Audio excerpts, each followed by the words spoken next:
I have with me a guest today that you are going to love to meet. He's a veteran, he's a cop, he's an activist, he's an author, and he's everywhere, and he has just some fascinating stories to tell. Mike, welcome to the show. Thank you very much, Betsy. I appreciate it. Thanks to your organization for all your education of the public, and to you, because I see you all over the place on Fox News especially. Well, thank you so much. So you started before you were a cop, you were in the military, right? Talk about that for a minute. Yes, I grew up in Brooklyn, and at 17, after the public schools, I was fortunate to get into the Air Force Academy. So I headed out to Colorado, graduated, and then I did 5 years active duty with tours in Italy and Saudi Arabia. And when my active duty was done, I wasn't really happy with my career field. I wanted something a little more active. I got out to come home and get into federal law enforcement. I applied with all the alphabet agencies and switched over to the Army National Guard. And it took a couple of years. I went for FBI, Secret Service, DEA. So in that time of it taking so long, I went to my local NYPD precinct in Brooklyn and took the test. So I ended up getting on first in NYPD, was there for 6 months, and then Suffolk County PD called 6 months later. And when Suffolk calls, you answer. So I moved out to Suffolk, and I've been there ever since, 22 years now. And during my 22 years in Suffolk, I then transferred over to the Army Reserves, which pre 9/11 really was not a lot going on. But as I'm sure you know, post 9/11, we were very busy. I was in for the invasion of Iraq in 2003 with a civil affairs special operations unit. And then in 2010, I went to Afghanistan as part of the provincial reconstruction team. Then after that, I did some missions in NATO as an instructor and finally retired in 2019. And now just strictly doing police and being a PBA board member. So explain to people who may not understand, how are you in the military and still a sworn peace officer? And I mean, in the military getting deployed. Explain to people how that works. Well, it's being a citizen soldier. Your profession, your business, it's typically easier if it's with a public municipality government. They have to let you go by law and keep your position for when you come back. And New York was great with it, and Suffolk County was especially great to all our cops that are serving. Our positions were held for us, and if some people were going to make less money overseas, they paid them the difference. So top-notch treatment of our military here in Suffolk County. And it was the same thing from what I understood in NYPD. They have so many members in the military. But our reserves, there's a significant portion that are in firefighters, police, medical, because those professions are needed in combat zones and when you're doing standing up countries or trying to rebuild countries or standing up governments trying to rebuild them. And that's a substantial part of doing civic military operations like we were doing. So there was actually a lot of us. So how does your military experience translate to street police work and vice versa? Talk about that. I'm going to say, actually, in this case, it was my police experience and training that translated into my military experience. Because when I went to Iraq, I was previously Air Force Finance. I then switched to Army, and I got 2 whole weeks of training in Fort Bragg. And like, oh, okay, you passed all the physicals. You're a special operations CA soldier. Like, oh, great.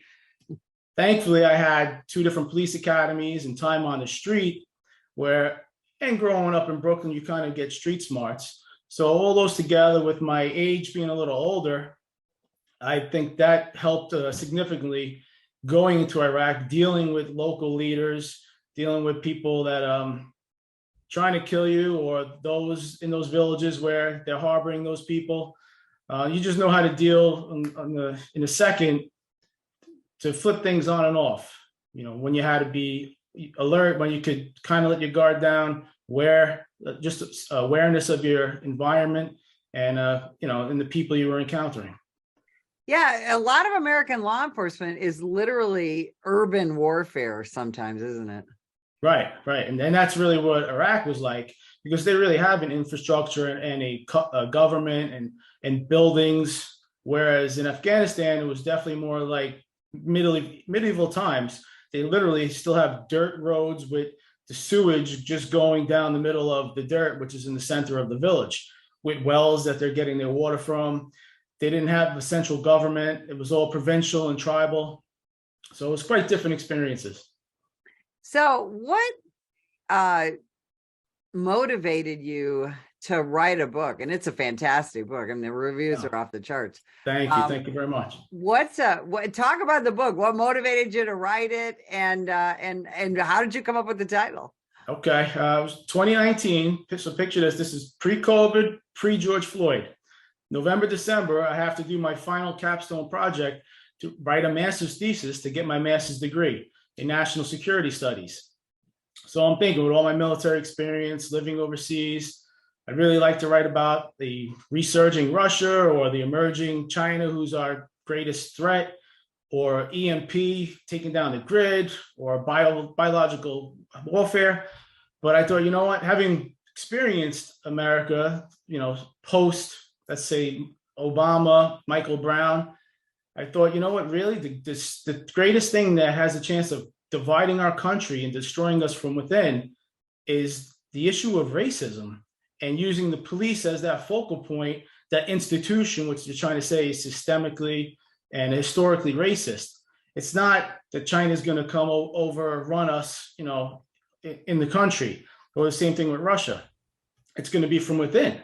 That's really our weak point, because of our history, which everybody knows and nobody tries to deny, as we shouldn't. And I thought, got past that to the point, especially, like, they keep on bringing up how the police were slave catchers. Well, you're talking about today, you have departments that are majority Black, like I believe Atlanta PD, or majority minority in NYPD. So it's time to move on with the times. And so what I did was I wanted to see. And I was actually curious, because I know how it is here in Suffolk and growing up in New York, but when all you see on the media is bad stuff about the police interactions, deadly force being with Black people, I was wondering, how often does this really happen around the country? What are the numbers and the stories?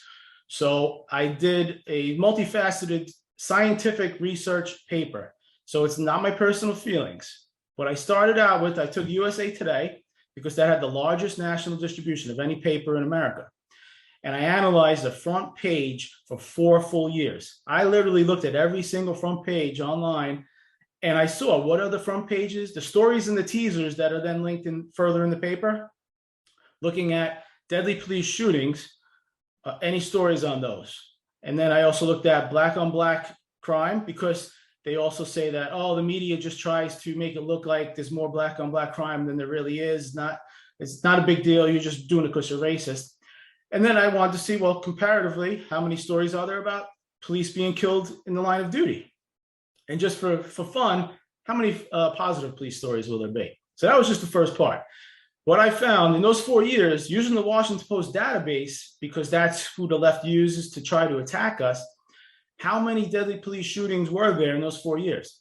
There was 3,880. And out of that, about 1,886 were of white people, 948 were of Black. So right there, you can see it's 2-to-1, whites killed versus Blacks, and significantly more quantitatively white. So, like, how many stories do you think USA Today is going to have? What I found, they ran 82 different stories mentioning 57 Black subjects, a total of 132 times, while mentioning one white subject one time in a story. There was about 2 Black subjects being shot. Now, you think of how they call us racist, because the disparity is we don't have deadly shootings of Blacks in line with their percentage of the population. It's 26% are killed versus 13%.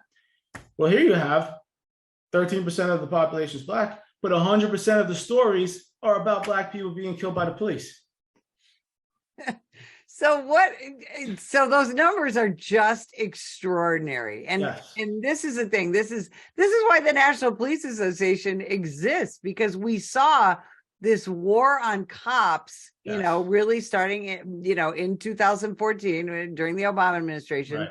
And we said, boy, somebody's got to counter this. And that's one of the things that we're trying to do. Same thing you're trying to do. Excellent. Is to fight that false narrative that Yes. somehow American law enforcement is the problem. Now, here you are, you put all this research in, you gathered all this data, and I'm assuming that all of that scientifically researched data was wildly embraced by the academic community, right, Mike? Oh, absolutely. Yeah. Don't you see me on all the shows? CNN, CSNBC, MSNBC, whatever. No. In fact, it's really hard to get the book out there, which is ironic because they're so easy to call us racist. Like nothing, no big deal. The cops are racist, systemically racist. But when you actually show them facts, put them out there and say, look, no, we're not racist. And by the way, you rioted for a whole summer, destroyed, it was like, I don't know, 1,500 businesses, caused $2 billion in damage. 47 people were killed and 2,000 cops were injured on the basis of you're angry that the police are systemically racist. And here I'm showing you we're not. It's a great thing. It's something you should celebrate. Right. But that would put some people out of business. Well, and that's the thing. And when you look at, so now, we enter the George Floyd era, if you will. Right. And you look at that, and you look at the homicide rate in this country, and you look at the young Black men who have been victims of homicide in the last 2 years since the death of George Floyd. How many thousand young Black men have died by homicide? Yes. Because, and this is the thing, to avenge George Floyd, right, we have now a criminal justice system that we have bail reform, we have de-incarceration, we have de-policing, we have defund the police, all to avenge one guy's death. And every officer involved in that situation is now in prison. And yet you put out the reality of those of the statistics that show that no, our system isn't systemically racist. No. Law enforcement is not systemically racist. So exactly. You get that published, and how does this start to affect your work life in a post George Floyd situation? Well, as I was writing the book, after I wrote my thesis, and then as I'm writing the book, our county had a police reform task force, as every county was mandated to do in New York by then Governor Cuomo, in reaction to the George Floyd incident. So at that, I watched the first couple. They did one per precinct. And after watching them just attack the cops that I've worked with for years and have served honorably and professionally and do not discriminate, I had enough. And so I started writing speeches because everybody was given 3 minutes. Now, what I saw was initially a couple of people that were pro-police, they spoke and they were destroyed online. They were doxxed, they were attacked. So nobody else wanted to. So that was it. There was no more pro-police people speaking. So I started giving a speech at each one and walking people through all the truth, specific stories, statistics, my own stories. And I got a transfer that fell through because of that. And it just comes with the territory. That's how things work. Well, and let me ask you this, because a lot of people, in fact, a lot of police leaders, quote unquote leaders, they'll step back from speaking out because they want to maintain their jobs. They want to have no issues with being doxxed or their family being harassed or themselves being harassed online. And right. And you took a completely opposite position on that. Talk about that. How did you make that decision? It really wasn't even a decision to make for me. It's just natural. I spent my whole life serving my country, fighting for it overseas, for the freedoms that everybody enjoys.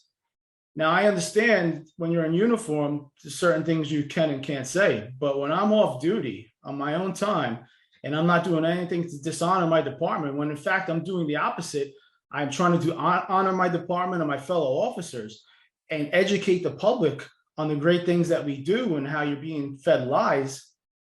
There's no question to me of, what's going to happen to me. It's not something that I worry about.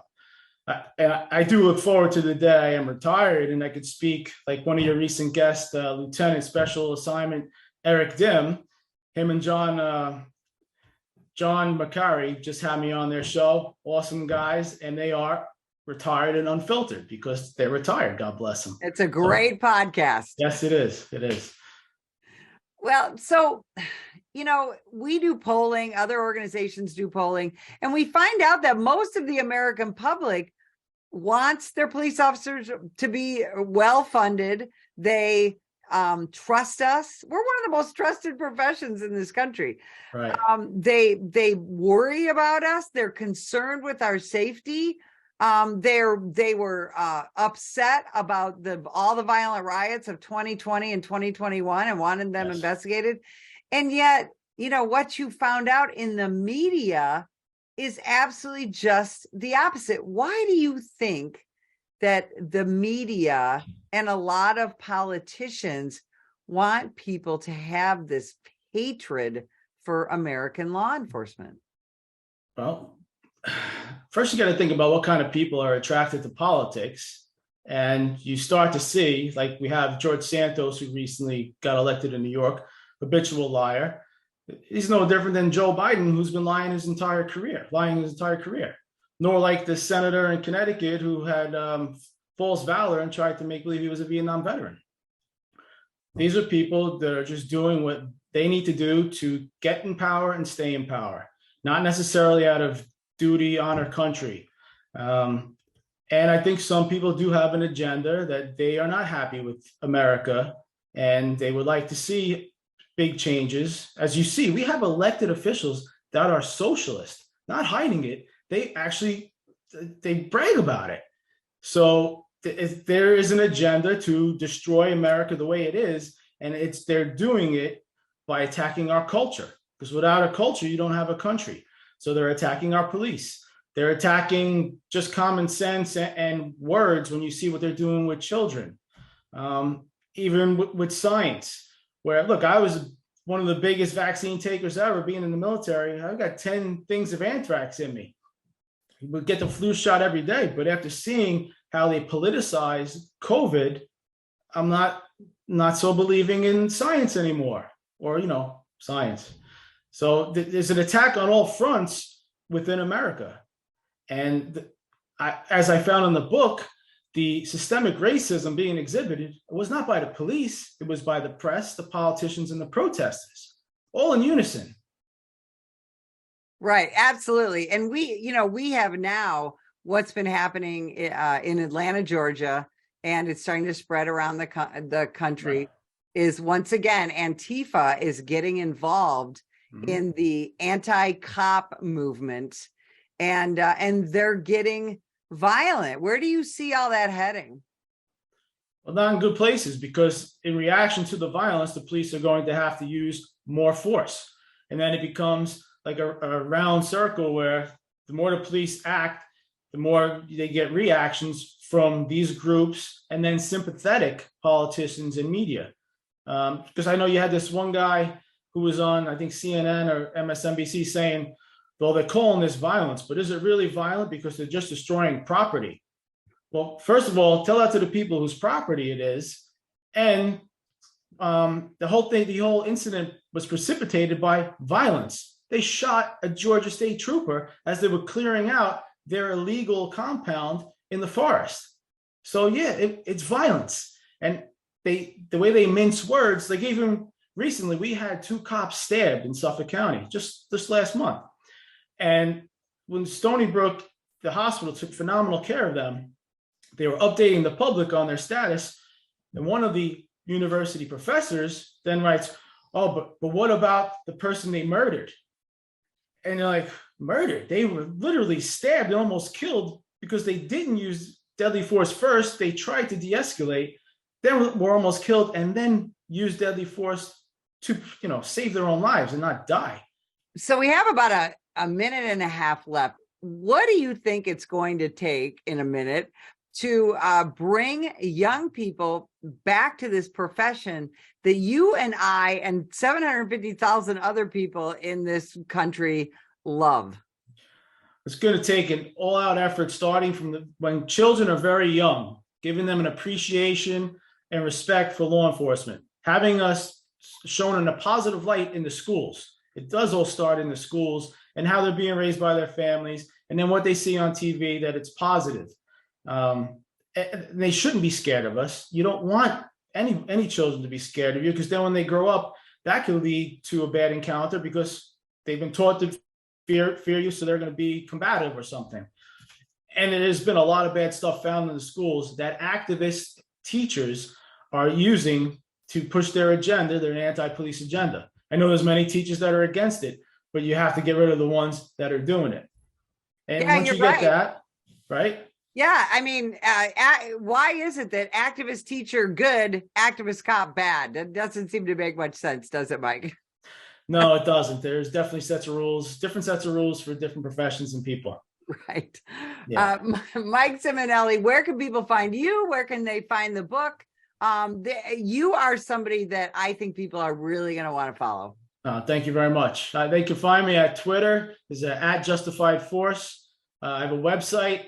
It's jdfinformation.com. JDF for Justified Deadly Force. And on Truth Social, it's at Justified Deadly Force. I cannot thank you enough for spending time with us today. And if you would like more information about the National Police Association, visit us at nationalpolice.org. Ma'am, put the gun down! Put the gun down! Last year, law enforcement officers were involved in hundreds of thousands of use of force incidents. A use of force incident is when an officer must use nonverbal tactics to gain control of a dangerous situation. Put the knife on the ground. In many cases, officers have no choice but to use force when a suspect doesn't comply with a lawful order. Use of force is always ugly. No one likes it, especially police officers. Together, we can help de-escalate these dangerous encounters. Help police officers by complying with their lawful orders. Don't attack, attempt to disarm, or flee from an officer. Use of force is an officer's last option. Most incidents can be avoided by not resisting arrest. If you feel you've been wrongfully detained by a police officer, then seek a legal solution after the encounter has been resolved. Let's keep everyone safe. Comply now and complain later.